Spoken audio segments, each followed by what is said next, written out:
Okay, ಈ ವಿಚಾರವಾಗೆಲ್ಲ ನಮ್ಮ ಜೊತೆಗೆ ಮಾತನಾಡೋದಕ್ಕೆ ಹಿರಿಯ ಕಲಾವಿದ ದೊಡ್ಡಣ್ಣ ಅವರು ಸಂಪರ್ಕದಲ್ಲಿದ್ದಾರೆ. ಸರ್ ನಮಸ್ಕಾರ. ಪ್ರತಿ ತಿಂಗಳಾದರೆ ಅಥವಾ ವರ್ಷ ಆದರೆ ಇತ್ತೀಚೆಗೆ ನಮ್ಮ ಬಾಲ್ಯಗಳನ್ನು ಸುಂದರಗೊಳಿಸಿದಂತಹ ಅನೇಕ ನಟರನ್ನ ಕಳ್ಕೊಳ್ತಾ ಇದ್ದೀವಿ. ಇವತ್ತು ಬ್ಯಾಂಕ್ ಜನಾರ್ದನ್ ಅವರು ನಮ್ಮ ಜೊತೆಗಿಲ್ಲ. ತೀರಾ ನೋವಿನ ಸಂದರ್ಭ. ಯಾವ ರೀತಿ ನೆನೆಸ್ಕೊಳ್ತೀರಾ ಅವರ ಒಡನಾಟವನ್ನು ನಿಮ್ಮ ಜೊತೆಗೆ? ನಾನು ಚಿತ್ರರಂಗಕ್ಕೆ ಬಂದು 46-47 ವರ್ಷ ಆಯ್ತಮ್ಮ. ಚಿತ್ರರಂಗಕ್ಕೆ ಬಂದಾಗಲಿಂದ ಒಂದು 40 ವರ್ಷದಿಂದ ಬ್ಯಾಂಕ್ ಜನಾರ್ದನ್ ಬಹಳ ಆತ್ಮೀಯ ಸ್ನೇಹಿತ. ನಾನು ಬ್ಯಾಂಕ್ ಜನಾರ್ದನ್ ಸರಿಸುಮಾರು ಒಂದು 100 ಚಿತ್ರಕ್ಕೂ ಜಾಸ್ತಿ ಮಾಡಿದೀವಿ ಜೊತೆ. 100 ಚಿತ್ರಕ್ಕೂ ಯಾರಾದ್ರೂ ಜಾಸ್ತಿ ಮಾಡಿದ್ದಾರೆ ನನ್ನ ಜೊತೆ ಅಂದ್ರೆ ಅದು ಬ್ಯಾಂಕ್ ಜನಾರ್ದನ್ ಅಂತ ಹೇಳ್ಕೋಬೇಕು. ಒಬ್ಬ ಬ್ಯಾಂಕ್ ಜನಾರ್ದನ್ ಮರೆಯಕ್ ಸಾಧ್ಯನೇ ಇಲ್ಲ. ಯಾಕೆಂತಂದ್ರೆ ಯಾವುದೇ ಸಿನಿಮಾಕ್ಕೆ ಹೋದ್ರು ಬ್ಯಾಂಕ್ ಜನಾರ್ದನ್ ಮತ್ತೆ ಬೆಮಲ್ ಸುಮಣ್ಣ ಅಂತ ಅವರಿಬ್ರು ತುಂಬಾ ಆತ್ಮೀಯರು. ಯಾಕೆಂತಂದ್ರೆ ನಾನು ಅವ್ರನ್ನ ತಮಾಷೆ ಮಾಡ್ತಿದ್ದೆ, ನೀನ್ ನಕಲ ಸಾದೇವ ಇದ್ದಂಗೆ ನೀವಿಬ್ರು ಅಂತ. ಹಂಗಾಗಿ ನಮ್ಗೆ ಸಿಗ್ತಾ ಇದ್ರು, ಗೊತ್ತಾಯ್ತಾ? ಅವ್ರ ಒಡನಾಟನ ನಾವು ಮರೆಯಕ್ ಸಾಧ್ಯನೇ ಇಲ್ಲ. ಯಾಕಂದ್ರೆ 40 ವರ್ಷದ ನಮ್ ಜೀವಮಾನ ಅಂತಂದ್ರೆ ಅದು ಇವತ್ತು ನೆನೆದಲ್ಲ. ಹಂಗಾಗಿ ಅವನೊಬ್ಬ ಒಳ್ಳೆ ನಟ ಅಂತ ಹೇಳೋದಕ್ಕೆ ಇಷ್ಟಪಡ್ತೀನಿ. ಒಳ್ಳೆ ಪೋಷಕ ನಟ, ಬ್ಯಾಂಕ್ ಉದ್ಯೋಗಿ ಆಗಿದ್ದ. ಅವನಿಗೆ ಹೆಸರಿನ ಜೊತೆನೆ ಸೇರ್ಕೊಂಡ್ಬಿಟ್ಟಿದೆ ಬ್ಯಾಂಕ್ ಜನಾರ್ದನ್ ಅಂತ. ಹಂಗಾಗಿ ನಮ್ಮಲ್ಲಿ ಇನ್ನೊಬ್ರು ಜನಾರ್ದನ್ ಅಂತ ಇದ್ರು ಫೋಟೋಗ್ರಾಫರು. ಹಂಗಾಗಿ ಇವರಿಗೆ ಬ್ಯಾಂಕ್ ಜನಾರ್ದನ್, ಅವನಿಗೆ ಫೋಟೋಗ್ರಾಫರ್ ಛಾಯಾಗ್ರಾಹಕ ಜನಾರ್ದನ್ ಅಂತ 2 ಹೆಸರು ನಮ್ಮ ಇದ್ರಲ್ಲಿ. ಈ ತರ ಕೊನೆಯದಾಗಿ ಯಾವಾಗ ಭೇಟಿ ಆಗಿದ್ದು ದೊಡ್ಡಣ್ಣವ್ರೆ? ನಾನು ಕೊನೆಯದಾಗಿ ಭೇಟಿಯಾಗಿದ್ದು ಸುಮಾರು ಒಂದು 2 ವರ್ಷದಿಂದ 2 ವರ್ಷನೇ ಆಯ್ತು ಅನ್ಕೊಳ್ಳಿ. 1.5 ವರ್ಷ ಆಯ್ತು.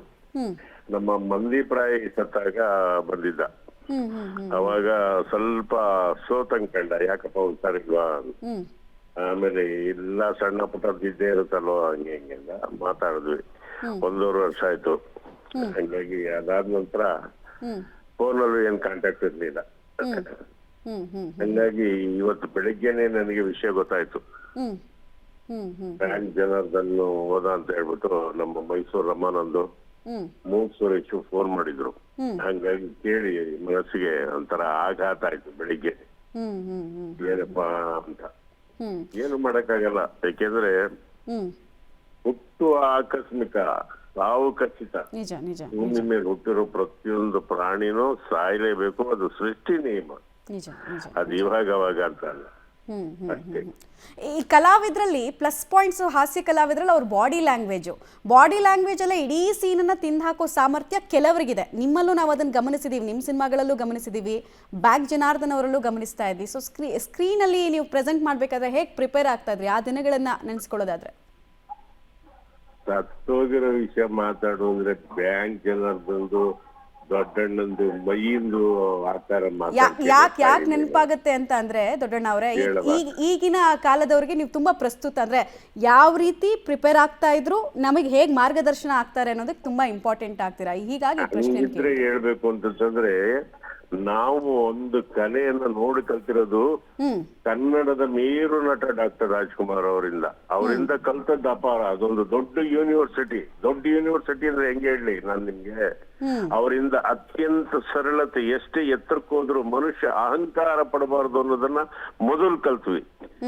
ಎರಡನೇದಾಗಿ ಏನು ಅಂತಂದ್ರೆ, ಒಂದು ಪಾತ್ರ ಅಂದ್ರೆ ಅದನ್ನ ಪರಕಾಯ ಪ್ರವೇಶ ಮಾಡಿಬಿಡ್ಬೇಕು.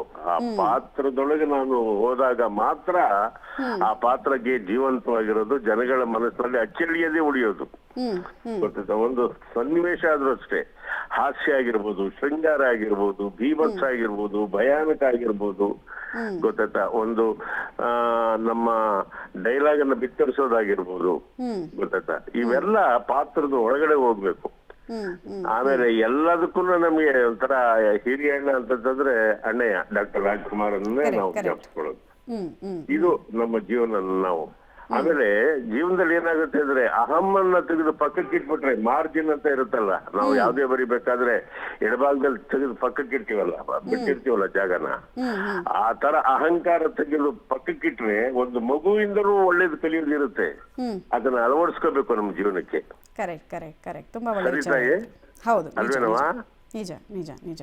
ಅದೇ ದೊಡ್ಡಣ್ಣವರೇ, ಇದ್ರ ಜೊತೆಗೆ ಈಗ ನಿಮ್ ಇತ್ತೀಚೆಗಷ್ಟೇ ಒಂದು ಸಂದರ್ಶನದಲ್ಲಿ ಅವ್ರು ಹೇಳ್ಕೊಂಡಿದ್ರು, ಹೀಗಾಗಿ ನಿಮಗೆ ಗೊತ್ತಿದೆಯಾ ಅಂತ ನಾನು ಕೇಳ್ತಾ ಇದ್ದೀನಿ, ಆರ್ಥಿಕ ಸಮಸ್ಯೆನಲ್ಲಿ ಏನಾದರೂ ಇದ್ರ ಅವರು? ಯಾಕಂದ್ರೆ ಅವ್ರು ಹೇಳ್ತಾ ಇದ್ರು ಬದುಕಿದ್ದಾಗಲೇ ಕಲಾವಿದರಿಗೆ ಸಹಾಯ ಮಾಡಬೇಕು, ತುಂಬಾ ಜನ ದೊಡ್ಡ ದೊಡ್ಡ ನಟರು ಸತ್ ಮೇಲೆ ಬಂದು ಆಸ್ಪತ್ರೆ ಬಿಲ್ ಕಟ್ಟೋದು ಅದೆಲ್ಲದಕ್ಕಿಂತ ಬದುಕಿದ್ದಾಗಲೇ ಕೊಟ್ರೆ ನಮ್ಮೆಲ್ಲರದ್ದು ಜೀವನ ಚೆನ್ನಾಗಿರುತ್ತೆ ಅಂತ ಅವ್ರು ಹೇಳ್ಕೊಂಡಿದ್ರು. ಹಿಂಗಾಗಿ ಆರ್ಥಿಕ ಸಂಕಷ್ಟದಲ್ಲಿ ಏನಾದರೂ ಇದ್ರಾ ಅಂತ ಒಂದು ಪ್ರಶ್ನೆ ಬರುತ್ತೆ. ನನಗೆ ಗೊತ್ತಿಲ್ಲ ಕಣವ ಅದ್ರ ಬಗ್ಗೆ. ಮಕ್ಕಳಿದ್ರು ಅವ್ರಿಗೆ.